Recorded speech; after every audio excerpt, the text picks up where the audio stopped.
Hola a todos y a todas, espero que se encuentren muy bien.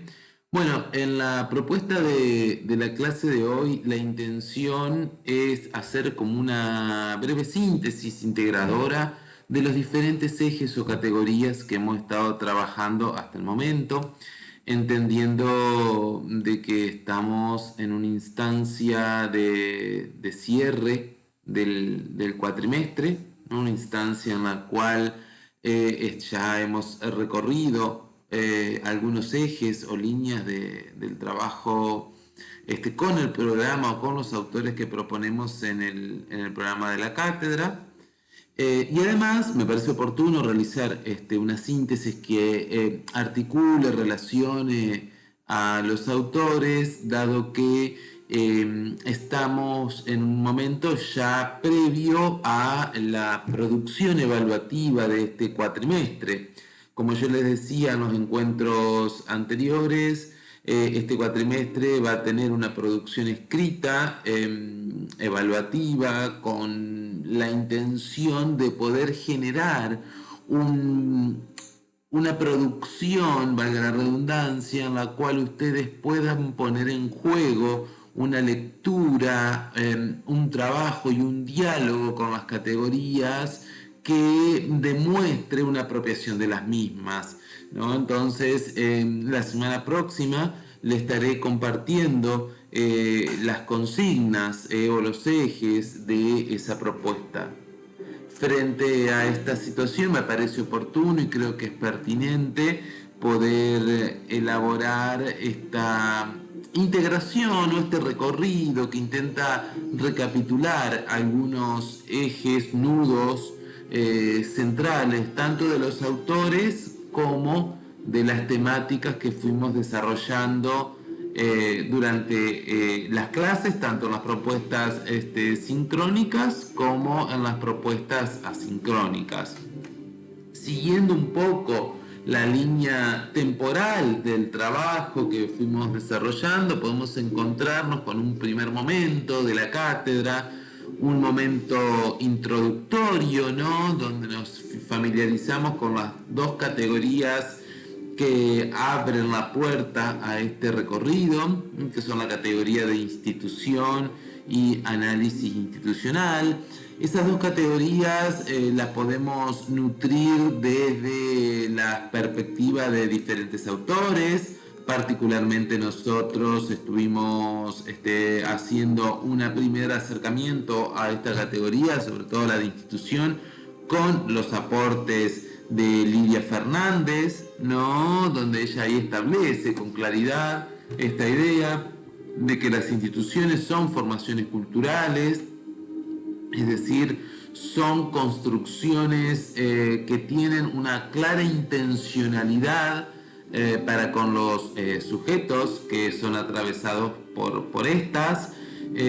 Una de las principales funciones que tienen las instituciones es operar como un marco regulador, no ordenador de los comportamientos, de las conductas de los sujetos, pero también decíamos nosotros y agregábamos esta perspectiva, son constructores de subjetividad, es decir, que las instituciones son subjetivantes, ¿no? Esta es una perspectiva muy ligada a una mirada del socioanálisis y del psicoanálisis sobre las instituciones, a las cuales la autora Lidia Fernández también adhiere.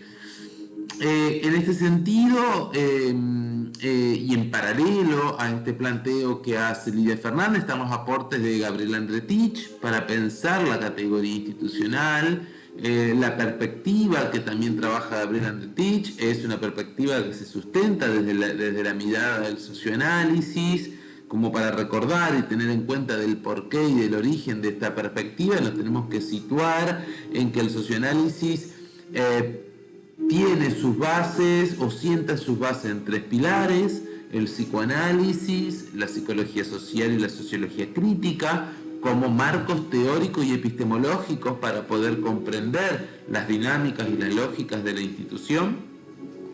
Y en tal sentido podemos establecer que estas autoras generan una concordancia en el hecho de pensar a las instituciones como un escenario de emergentes, ¿no? Un espacio en el cual surgen situaciones, se develan tramas que lo que intentan es mostrar también, así como el inconsciente muestra la verdad del sujeto, dicen las autoras, las instituciones en sus conflictos, en sus tropiezos, en sus dificultades, en sus nudos, muestran la realidad de la problemática social más amplia.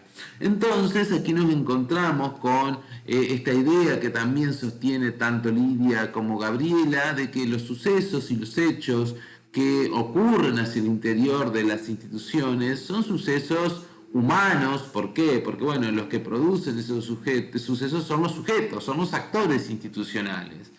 Y en tal sentido estos son de difícil penetración, son complejos.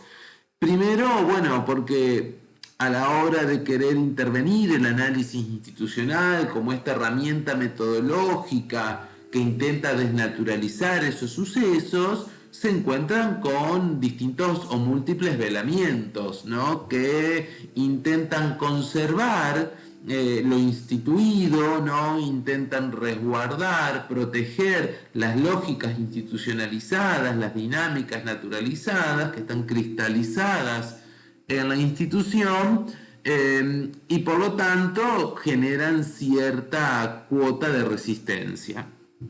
Es ahí donde el análisis institucional, ¿no? interviene como les decía recién, como una herramienta, como un constructo metodológico que tiene como objetivo, bueno, mostrar esa realidad, sacar a la luz esa realidad, mostrar esa situación que quizás por momentos se vela, se tapa, se silencia, pero que no puede ser pasada por alto frente o cuando es mirado desde la perspectiva del análisis institucional. La intención del análisis institucional no es generar una crítica de la institución, sino es poder desnaturalizar, ir quitando capa a capa que cubren o que velan a esa situación para poder conocerla, para poder problematizarla, y problematizarla en los términos que lo hemos visto con estas autoras, con Lidia Fernández, con Gabriela Andretich,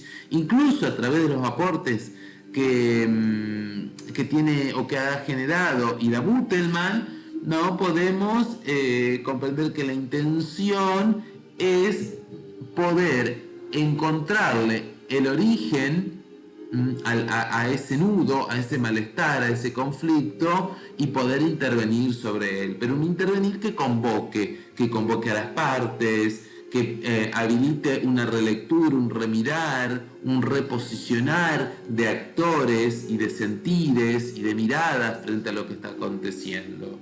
Entonces, para dejar, digamos, bien clara la diferencia, el análisis institucional no es un análisis somero, no es un análisis que solamente se queda en la crítica deconstructiva. No, la intención del análisis institucional justamente es generar una crítica constructiva que permita construir, como les decía, diferentes alternativas, diferentes modos de intervenir sobre la situación, sobre lo que este nudo, ¿no? Que muchas veces, bueno, como les decía, ¿no? Cuesta ser visto, cuesta ser interpelado, porque muchas veces está naturalizado, está arraigado en lo que decimos en la trama, en la dinámica de las instituciones, ¿no? Aquí aparece otra categoría que hemos hablado mucho y que se ha repetido en diferentes circunstancias, que es la de la idea de la trama. De esta trama como el entretejido, ese entretejido de vínculos, de relaciones que muchas veces son de afecto, son afectivas, y también son relaciones de poder, ¿no? Y que van tejiendo esa red sobre la cual se sostiene a la institución y sobre la cual los actores se van sosteniendo hacia el interior de las instituciones mismas. Y aquí la función, quiero retomar una categoría que mencioné al principio, que qué la función subjetivante de las instituciones, ¿no? Cómo las instituciones dejan marcas en los sujetos. Y aquí entra a tallar también esta idea que le planteaba Lidia Fernández cuando habla de las instituciones y su carácter bifronte. Es decir, bueno, cuando ella habla de las instituciones y su carácter bifronte, nos anticipa, bueno, las instituciones nos preexisten. Antes que nosotros ingresemos a ellas ya están funcionando. Nosotros nos incorporamos a las mismas y vamos adquiriendo estas reglas, estos marcos, estas prácticas, estos rituales que hay en las instituciones y nos los vamos apropiándonos. En ese apropiarse, en ese tomar, en ese convivir en las instituciones, también se van generando en el sujeto diferentes marcas, diferentes huellas que son constructoras de subjetividad. Esas huellas, esas marcas se internalizan en el sujeto, se apropian. Es verdad que así como también hay marcas subjetivantes, como yo les decía en su momento, son esas marcas que potencian, ¿no? Que empoderan al sujeto, que permiten que el sujeto siente bases sólidas en cuanto a sus sentires, a sus deseos. También hay marcas desubjetivantes, ¿no? Son esas marcas que anulan, que inhiben, que prohíben, que hacen que el sujeto se sienta cohibido en su accionar, ¿no? En su libertad, en su expresión de deseo. Entonces ahí hay un capital muy importante en la construcción de la subjetividad y el rol de las instituciones. El actor institucional, el sujeto, como nosotros lo pensamos, es atravesado por esa trama institucional y es atravesar o este ser atravesado por la trama, por los acontecimientos institucionales, es formador de subjetividad. En ese sentido, también Gabriela Albertich sostiene esta perspectiva, ¿no? Cuando ella plantea de el poder simbólico que tienen las instituciones en sus múltiples dimensiones, y que esas múltiples dimensiones van atravesando al sujeto y van haciendo que éste se apropie de las mismas, y en ese apropiarse también se va construyendo su subjetividad, se van construyendo esas marcas identitarias que forman al sujeto. En una línea muy similar, pero ya con un sesgo más pensando en elementos más constitutivos de las instituciones educativas, nos encontramos con los aportes de Frigerio Poggi Tiramonti, cuando ellas, también en coincidencia con las autoras antes mencionadas, hacen referencia de que la institución son espacios, ¿no?, que son construcciones producto de un parcelamiento del terreno social y que se originan en distintas coyunturas históricas. Esta caracterización que hacen las autoras acerca de las instituciones hace referencia a que las mismas han tenido desde sus orígenes una función, y que esa función, de acuerdo a la especificidad de la institución, lo que intenta hacer es generar una cierta cuota de control, de ordenamiento, de sistematización de las prácticas sociales. Y es así que a la escuela como institución se le ha dotado, se le ha dado, se le ha retribuido la función o el rol del educar, ¿no? Y esa función o ese rol se sienta en lo que ellas denominan, o lo que han titulado como el contrato o mandato fundacional. Ese contrato o mandato fundacional es constitutivo de las instituciones, ¿no? Y está muy ligado a la transmisión de valores, de creencias y de saberes, ¿no? De saberes que son legitimados en un momento histórico determinado. Y así es que las autoras entran a problematizar distintos componentes o elementos que hacen a las instituciones educativas, toman como fuerte eje de análisis al currículum prescripto, como un organizador institucional, ¿no? ¿Por qué? Porque a partir del currículum es como se establecen o se generan no solamente las relaciones en cuanto a la sistematización y distribución del saber legitimado, sino también cómo se generan las dinámicas y las interacciones entre los sujetos. Por eso, el currículum y los documentos que organizan el currículum prescripto son para las autoras un gran componente de análisis institucional o de análisis para conocer a las instituciones. En tal sentido, ellas plantean que hay dos fuertes categorías que permiten comprender a las dinámicas institucionales, que son la de cultura y la de imaginario institucional. Esto lo estuvimos trabajando en la clase, ¿no? Y hacíamos referencia a la cultura como esa cualidad, esa característica que se mantiene más o menos estables hacia el interior de las instituciones y que se sostienen en las prácticas de sus miembros, ¿no? Obviamente que la cultura institucional, dicen las autoras, se establece como el telón de fondo donde se desarrolla toda la dinámica de la institución. Y es allí que ellas dicen, bueno, hay una cierta tipología de culturas institucionales posibles, ¿no? Y ahí nombran estos tres tipos de cultura: la cultura familiar, la cultura burocrática y la de concertación, con sus características, que creo que esto está bastante claro en el texto y lo hemos trabajado en la clase. Es importante ver cuando se lee a los tipos de culturas cómo se materializan, ¿no? ¿Dónde se hace visible la cultura institucional? ¿Dónde la encontramos? Sabiendo que hacia el interior de las tramas institucionales no nos vamos a encontrar con un único formato o modelo de cultura en una institución, sino que, dice ella, hay una convivencia, hay una mixtura de culturas institucionales, sobre las cuales siempre hay una que prevalece, siempre hay un tipo de cultura institucional que prevalece por sobre las otras. Esa cultura que prevalece por sobre las otras es la que marca el estilo de gestión, ¿no? Cuando hacemos referencia al estilo de gestión institucional, hacemos referencia a cómo se toman las decisiones, cómo se gestiona, es decir, cómo se desenvuelve las instituciones, cómo se resuelven los conflictos, cómo se establecen los canales de comunicación y demás.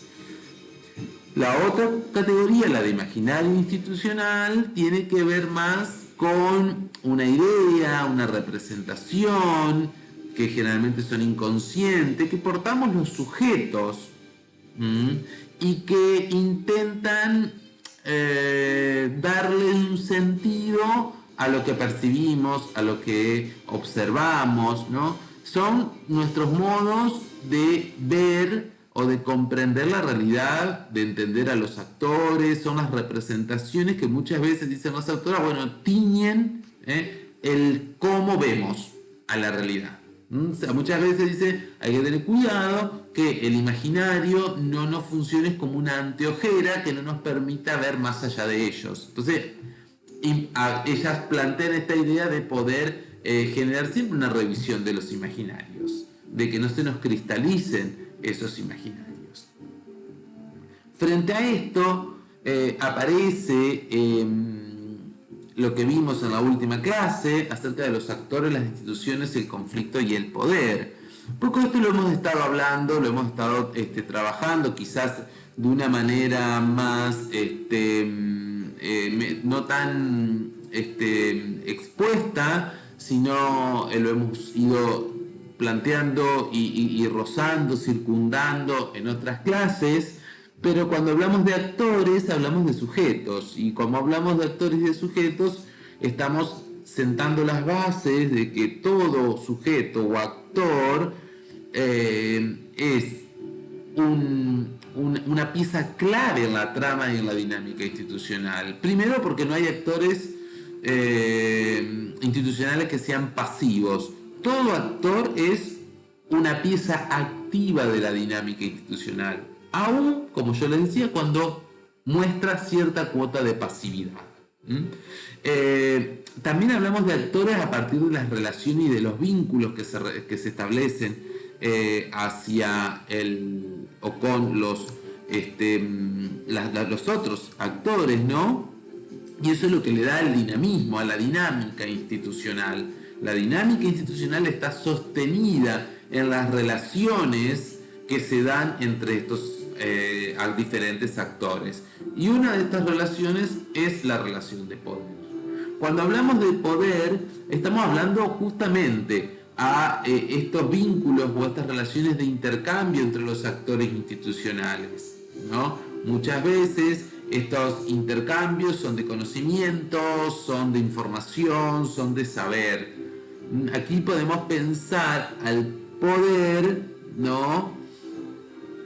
A aquella capacidad de hacer prevalecer su posición o enfoque sobre la dinámica institucional y que a la vez puede influir en la toma de decisiones, en el uso de los recursos, en el uso de los espacios, ¿no?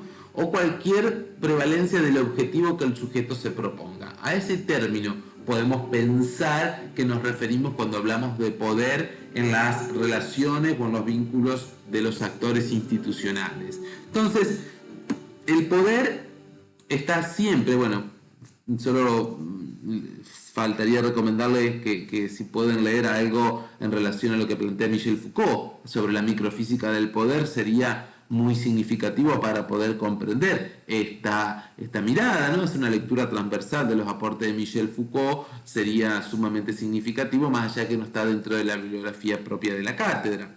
En este sentido, siempre las relaciones de poder en las instituciones, por ser las instituciones unas organizaciones que tienen cierto orden jerárquico, siempre generan ciertas relaciones de intercambio asimétrico de poder, ¿no?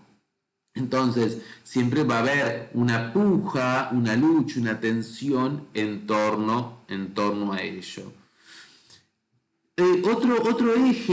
Otro eje que plantean las autoras como significativo y como me parece pertinente de tener a pensar, pero que a la vez es constitutivo de las instituciones, son los conflictos. Para las autoras dice que el conflicto es un elemento común, frecuente, inherente al funcionamiento de la dinámica institucional.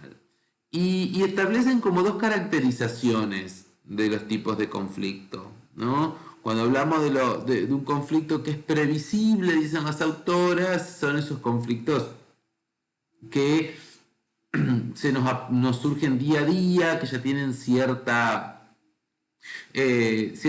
trayectoria en la institución, por decirlo de algún modo, que podemos anticiparnos a los mismos. Por ejemplo, bueno, yo puedo anticipar que es posible que después del receso de invierno tenga una baja en la matrícula. Entonces, yo ya al saber esto, puedo anticiparme a hacer un trabajo de seguimiento, de acompañamiento a las trayectorias de los estudiantes.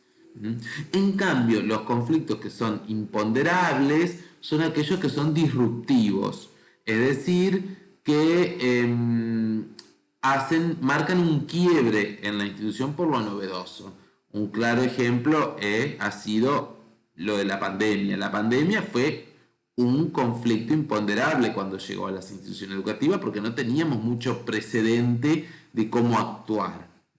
No es como esto que le decía, bueno, sabemos que al finalizar el primer trimestre podemos tener un alto número de chicos que dejen de asistir a la escuela. Entonces uno ya más o menos anticipa qué poder hacer. Aquí, con la pandemia, nos sucedió que en un momento para el otro tuvimos que hacer un cambio radical de las prácticas educativas. Entonces nos enfrentamos frente a estos dos tipos de conflictos. Y así, estos tipos de conflictos pueden abordarse de diferente modo por las instituciones. Puede ser ignorado, puede ser eludido puede ser redefinido y disuelto o puede ser elaborado y resuelto. Son 4 posicionamientos que plantean Frigerio, Poggi y Tiramonti frente a esta situación del conflicto. El primero de ellos, ignorar el conflicto, es cuando es totalmente silenciado, invisibilizado el conflicto. Por lo tanto, nunca se encuentran ni se buscan vías de resolución. Cuando el conflicto es eludido, es cuando se sabe que está, pero no se lo quiere reconocer.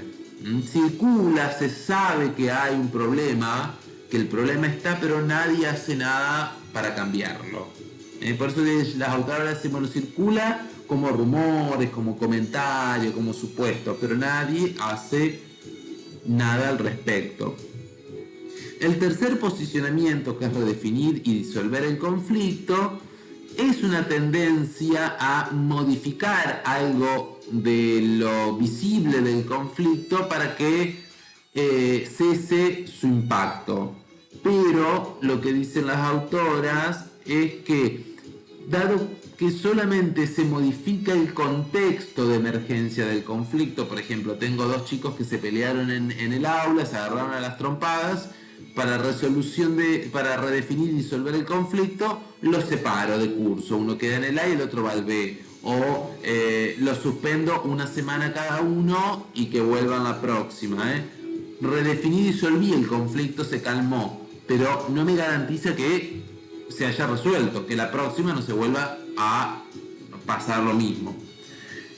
El cuarto posicionamiento, elaborar y resolverlo, implica un análisis del proceso de construcción del conflicto, es decir, cómo se surge, cómo se llega a ese conflicto, cómo se llegó a que se peguen, se agarran las trompadas en el aula, qué sintieron, se involucra a las partes, se dialoga, se hace un análisis micro y macro institucional del conflicto para poder justamente generar una herramienta de aprendizaje sobre cómo podemos abordar estas situaciones, y se intenta trabajar desde el punto de emergencia, no solamente de lo visible.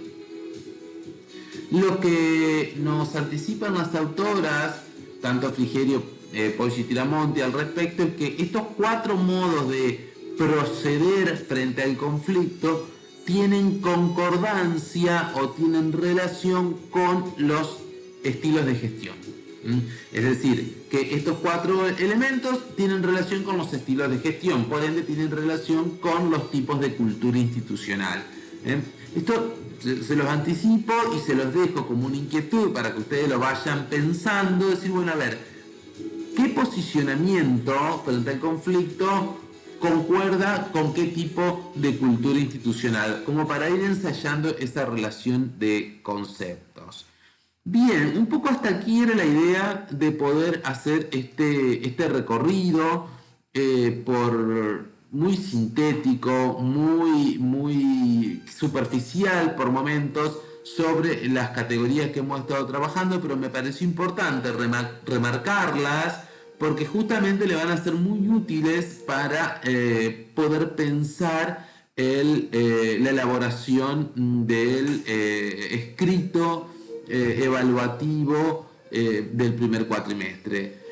Bueno, esto ha sido todo por la clase de hoy, y por cualquier consulta están habilitados los canales de comunicación y de contacto que siempre tenemos. Que tengan una muy buena semana.